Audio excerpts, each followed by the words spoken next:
Hello, everyone. Welcome back to the Easy English channel. We are so happy to see you again. I'm Emily. And I'm Paul. Hello, Emily. I am feeling very excited today. Do you know why? Why is that, Paul? Because today we are talking about a secret to speaking English faster. Oh, I love secrets. Is it a magic spell? Not a magic spell, but a magic number. The number is 521. 521. What does that mean? It means that you only need about 521 words to start speaking English every day. Many students think they need thousands of words, but that is not true for beginners. In fact, these 521 words cover almost 70% of daily conversations. That is a great point, Paul. This is perfect for our friends who are just starting. Often, learners feel stressed because they think they must learn the whole dictionary. But today, we will show you how to use simple, core words to say almost anything. Exactly. It is about quality, not quantity. But before we dive into the list, remember to subscribe to our channel and give us a like. It helps our community grow. Yes, and share this with your friends who want to learn English. Okay, let's talk about these 521 words.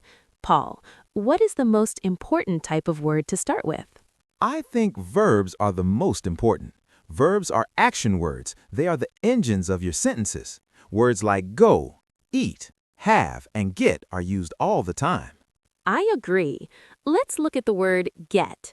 It is a very small word, but it is very powerful because it has many meanings.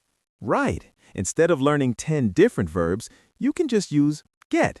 You can say, I get a coffee when you buy something, or I get tired when your feelings change. You can even say, I get home at 6 p.m. to mean arrive.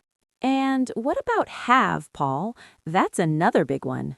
Oh, have is everywhere. You can have things like I have a phone, but you can also have experiences. You have breakfast, have a shower, or have a good time. It is a very flexible word. See? One small word can do many things. Listeners, try to use get or have in 3 different ways today. Now, Paul, what about the people we talk about? We need pronouns, words like I, you, he, she, we, and they. These are very basic, but we use them in every single sentence to show who is doing the action. And don't forget it. We use it for things, but also for the weather or time. For example, it is raining, or it is 5 o'clock. It is a small word that does a lot of work. Simple and clear. Emily, what about the words that connect our thoughts together? Without them, we sound like robots. Oh, those are very useful. We call them conjunctions. The most common ones are and, but, and because. They are like the glue for your English. Let's give an example. I like apples and oranges. That is and. It adds things together. Or, I want to go outside, but it is raining. That is but. It shows a difference or a problem. And because is for reasons. I am happy because I am learning English. Think about how much better that sounds. Instead of saying, I am happy, I am learning English, you connect them. It makes you sound much more fluent and natural. Now, Emily, let's talk about question words. If you want to make friends, you need to be able to ask about them. Yes, we call them the 5W 1H words. Who, what, where, when, why, and how. These are your tools for discovery. Who is for people. Who is your teacher? Or who is your best friend? What is for things or actions. What is your favorite food? Or what are you doing? Where is for places. Where do you live? Or where is the nearest station? When is for time. When do you wake up? Or when is the party? Why is for reasons. Why are you tired? Or why do you like English? And how is for the way we do things. How do you go to work? Or how are you feeling? Listeners, if you know these 6 words, you can have a long conversation with anyone just by being curious. Even if you don't know the answers, you can keep the conversation going by asking why or how. That's true. Even if your grammar is not perfect, people will understand your questions. Paul, let's talk about time words. We use these to organize our day. Time words are very important. Words like today, tomorrow, yesterday, now, and later. They help people follow your story. For example, you can say, I am busy now, but I can talk later. This tells the person exactly when you are free. Or, yesterday I went to the park. Tomorrow I will stay at home. Without these words, people might get confused about whether you are talking about the past or the future. These words help people understand when things happen. It makes your life much easier to describe. Paul, I have a question. Some students say, I don't know the name of this thing in English. What should they do? That is a common problem. My advice? Don't stop talking. If you don't know a specific word, use a general word. For example, use thing or stuff. Oh, like, can you give me that thing on the table? Exactly. Even if you don't know the word remote control, you can say the thing for the TV. Or use the word place. If you don't know the word for pharmacy, you can say the place for medicine. That is very smart. It's like a game. You use the words you know to describe the words you don't know. You don't need the big, difficult word if you know the 521 simple words. Right. Simple English is beautiful English. Now, let's talk about adjectives. These are words that add color and detail to your talking.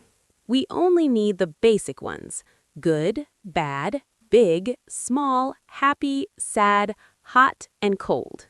Yes, you don't need to learn enormous or gigantic yet. You can just say very big.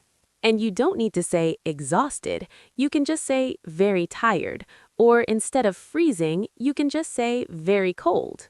Exactly. Use the word very to make your basic adjective stronger. It saves you from having to memorize hundreds of different words for the same thing.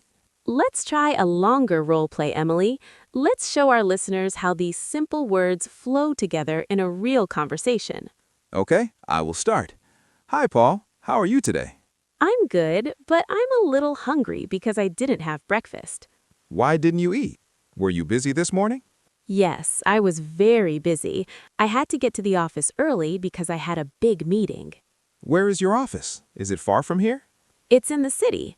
I usually take the bus, but today I took a taxi because I was late. Oh, I see. Well, the meeting is finished now. Do you want to get some food? Yes, please. I really want to eat some pasta. There's a good place near here. It is small, but the food is very good.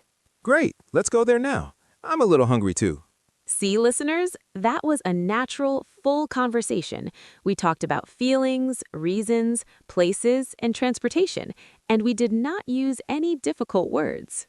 That's right. We used good, hungry, busy, where, because, and go. This is the power of the 521 words. Everyone can do this if they focus on the basics. The secret is practice and confidence. Don't be afraid to make mistakes. Even if you only know 100 words, start using them to build sentences. If you wait until you know 5,000 words, you will never start speaking. Exactly. Start small and grow every day. Paul, do you have any final tips for our friends to help them use these words? Yes, my main tip is listen a lot. When you listen to this podcast, you hear how we repeat these simple words in different ways. Your brain starts to learn the patterns. That is very important. Listening is like food for your brain. It helps you remember the words naturally without memorizing a list. And try the self-talk method. When you're at home alone, say what you are doing out loud. Say, I am opening the door, or I am making tea. It sounds funny, but it works. That's a fun way to practice. It trains your brain to think in English without needing a translation. We covered a lot today. We talked about verbs, pronouns, conjunctions, question words, time words, and adjectives. It sounds like a lot, but it's all part of that magic 521 number.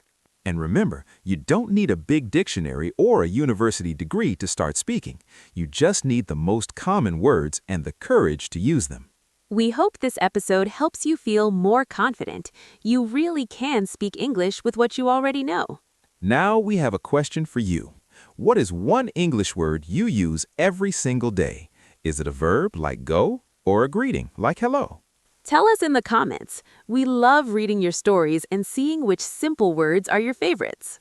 Thank you for listening to the Easy English channel. It is always a pleasure to learn with you. Have a wonderful day, stay curious, and keep speaking English. Goodbye. Bye-bye.